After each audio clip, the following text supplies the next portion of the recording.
Сега инсталирам Linux Mint на еден стар лаптоп од 13 години, машина која во денешно време доста тешко и мачно би се борела со Windows 11.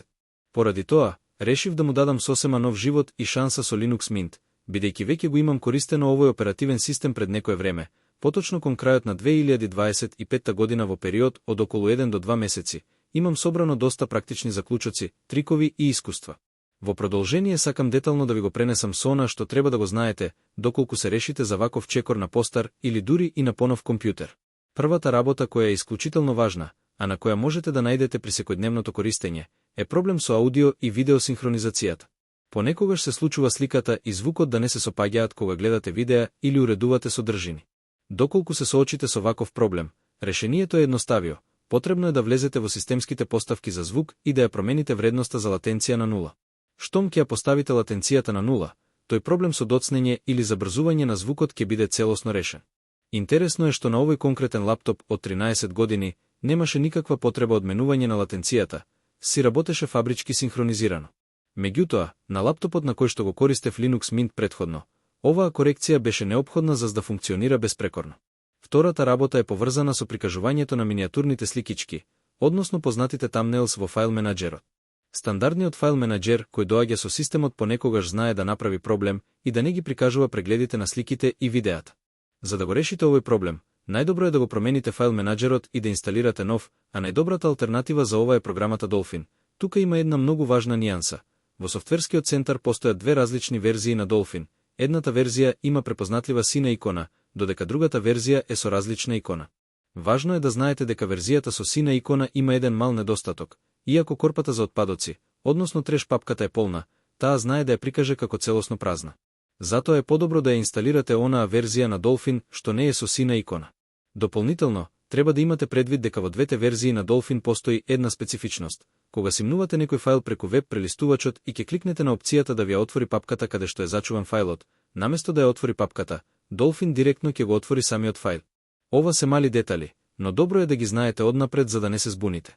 Третата работа се однесува на мултимедијата, поточно на репродукцијата на MIDI фајлови. Доколку се обидете да пуштите MIDI файл во стандардниот вграден плеер за аудиозаписи и видеозаписи, ќе забележите дека тој едноставно не може да ги репродуцира овие мелодии. Нема потреба за паника, бидејќи решението е многу едноставно. Што треба да направите е да го инсталирате специјализираниот плеер наречен Drumstick MIDI плеер. Овој плеер ги отвара и репродуцира сите MIDI записи без никаков проблем. Четвртата точка е компатибилноста со апликации снимени за Windows оперативниот систем. Морам да бидам реален и да кажам дека суште нема совршена компатибилност за стартување на сите Windows програми на Linux. Постојат неколку алатки за оваа намена, но секој од нив има свои специфики. Ако ги стартувате програмите преку Bottles, ќе забележите дека фалат доста системски фонтови и самите Windows програми знаат често да гличнуваат и да се однесуваат нестабилно. Ако се обидете со Pleon Linux, инсталацијата е доста тешка и компликувана, многу често процесот на инсталација почнува, но брзо прекинува и вади грешка односно ерор. Потоа, алатката Winchram ќе успее да ги инсталира програмите, но кога ќе се обидете да ги пуштите, таа едноставно не може да ги стартува. Од сите овие алатки, најдобро се покажа Lutris. Со Lutris Windows програмите се инсталираат и работат, но и тука има еден мал проблем кога се работи во некој видеоедитор. Проблемот се изразува како повремено трепкање со црна боја на екранот кога го пуштате видеозаписот да се прегледа додека го уредувате. Петтата работа е еден од најкорисните трикови за штедење нерви, што да направите кога ќе замрзне екранот. Доколку се случи некоја апликација да го заглави системот и екранот целосно да замрзне, наместо веднаш да посегнувате по физичкото копче за исклучување, искористете ја тастатурната кратенка стрл Alt F7. Оваа команда е вистински спасител за вашиот компјутер. Што всушност прави оваа команда? Таа за дел од секундата го ресетира графичкиот систем и ве враќа директно на главниот прозорец за логирање. Со тоа, вашата сесија се безбедносни затвора и се одмрзнува, спасувајќи ве од насилно ресетирање на компјутерот преку копчето за вклучување, што инаку може да го оштети хард дискот или оперативниот систем. Шестата точка е изборот на канцелариски софтвер, запишување документи и правење презентации. Мој искрен совет е наместо стандардниот LibreOffice, веднаш да инсталирате OnlyOffice. Причината за ова е едноставна. LibreOffice знае да биде доста тромав и бавен. Во неговиот модул за текст, Writer, скролањето низ подолги документи оди прилично бавно и насечкано. Дополнително, доколку ви треба да ги отстраните хедерот и футерот само од првата страница, во LibreOffice треба да поминете низ комплицирани процедури и поставки на стилови. Исто така, во нивната програма за презентации, Impress, Не постои можност целата презентација да ја извезете и зачувате како посебни слики. Од друга страна, OnlyOffice ги решава сите овие проблеми. Тој работи драстично побрзо, скролањето низ текстот е мазно, целата презентација може со еден клик да се зачува како серија од слики, а хедерот и футерот од првата страница се исклучуваат со само едно штиклирање на опцијата First Different Page, исто како што сте навикнати во Microsoft Word. Покрај овие специфични работи, сакам да издвојам и неколку општи заклучоци за тоа како се однесува овој оперативен систем во секојдневната работа. Прво, Linux Mint е исклучително лесен и едноставен за работа, дури и за луѓе кои никогаш претходно не користеле Linux. Второ, тој бутира односно се вклучува исклучително брзо, дури и кога е инсталиран на постар хард диск или постар SSD драйв. Трето, општата брзина на системот е одлична, се отвора брзо, нема непотребни застои и одзивот на команди е речиси моментален.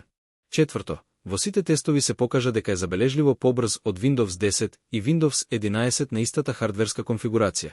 Петто, го поседува класичното старт мени, кое е многу интуитивно и овозможува лесна кастомизација и прилагодување според вашите желби и потреби. Шесто, за разлика од Windows каде што одредени знаци се забранети во имињата на датотеките, тука без проблем може да ставите прашалник во името на било кој файл. Седмо, системските ажурирања односно апдейтите кои редовно пристигнуваат за овој оперативен систем се исклучително стабилни. Тие не прават никакви проблеми, ниту пак го забавуваат компјутерот, што за жал многу често е случај со ажурирањата кај Windows 11. Осмо, овој систем не бара никаква активација, нема здодевни пораки да купите лиценца и нема ризик од блокирање. Деветто, тој е целосно бесплатен и е со отворен код, што значи дека можете да го инсталирате на колку компјутери сакате без да потрошите ниту денар. Десетто, Linux Mint е одличен избор како за постари компјутери на кои им треба освежување, така и за најнови модерни компјутери каде што сакате да искористите максималната брзина на хардверот. Уште една огромна предност е тоа што Linux Mint може целосно да се истестира без уопште да го инсталирате на вашиот диск. Тој доаѓа во така наречена LiveOS верзија, што значи дека го снимате на USB стикче, го стартувате компјутерот од него и добивате комплетно оперативен систем директно во меморијата. Со ова ви се овозможува темелно да ги испитате сите негови функционалности, да проверите дали ви работат интернетот, звукот и екранот, и тек потоа да донесете одлука дали тој ви се допаѓа и дали сакате да одите со конечна инсталација. На тој начин правите превенција и се штитите од ситуација каде што ќе го избришете стариот оперативен систем, а потоа ќе сватите дека новиот не ви одговара. Што се однесува до самата инсталација, таа генерално се одвива многу побрзо во споредба со инсталирањето на Windows. Сепак, мора да споменам дека во овој конкретен случај на овој 13 години стар лаптоп, не сум сосема сигурен дали времетраењето беше исто како тогаш кога го инсталирав на поновиот компјутер или можеби беше за нијанса побавно. Но, дури и да е малку поспоро, тоа е сосема разбирливо и очекувано бидејќи се работи за прилично застарен хардвер со постар процесор и построги ограничувања во брзината на пренос на податоци. Кога станува збор за инсталирање на апликации и програми, Linux Mint нуди неколку многу елегантни начини. Најлесниот начин е преку вградениот софтвер менаџер, кој функционира слично како продавница за апликации на мобилен телефон. Пребарувате, кликнувате инсталирај и се завршува автоматски. Доколку некоја програма ја нема таму, можете да ја симнете директно од веб прелистувачот со барање на фајлови кои ја имаат екстензијата DEP, што е еквивалент на ECI фајловите од Windows. Дополнително, за овој оперативен систем постои уште еден одличен концепт на програми наречени AppImage. Овие програми се извонредни бидејќи воопшто немаат потреба од инсталација. Едноставно го симнувате AppImage фајлот, му давате дозвола за извршување и со двоен клик програмата веднаш се стартува. За оние кои сакаат поголема контрола или подлабоко прилагодување, важно е да се напомене дека многу системски опции и напредни функции се вклучуваат и исклучуваат со помош на брзи команди кои се пишуваат во терминалот. Терминалот може би изгледа страшно на почетокот, но кога ќе научите неколку основни команди, сфаќате колку е моќен и брз за работа. Исто така, сакам да споделам еден корисен детал околу визуелното прилагодување веднаш по инсталацијата. Веднаш по првото покренување, системските икони и основниот фонт знаат да бидат прилично мали и тешки за читање на одредени екрани. За да го решите ова, треба да ја промените големината на фонтот преку вклучување на опцијата Larger Text во менито за Accessibility, пристапност, додека самата големина на иконите лесно се зголемува во менито за Customize. Овде има една занимлива разлика. Кога го инсталирав Mint на поновиот лаптоп, во системските поставки имаше посебна опција за графичко скалирање, Scale, додека тука на овој стар лаптоп таа опција беше оневозможена поради постарата графичка картичка. Сепак, и без скейлирање, фонтот си беше сосема окей и по малото прилагодување немаше никаква потреба од додатно зголемување. За крај, уште една мала практична функционалност. Во менито за исклучување и ресетирање на компјутерот ќе забележите опција наречена Suspend. Оваа опција ја има сосема истата функционалност како класичниот слип режим на кој сте навикнати од Windows, го става компјутерот во состојба на ниска потрошувачка на енергија, овозможувајќи му веднаш да се разбуди кога ќе го отворите капакот или ќе притиснете копче. Сметајте дека овие заклучоци се плод на реално секојдневно користење. Доста важни работи и детали споменав во овој преглед, можеби и некоја ситница заборавив, но сепак мислам дека сите овие информации ќе ви бидат од огромна корист доколку планирате да инсталирате Linux Mint.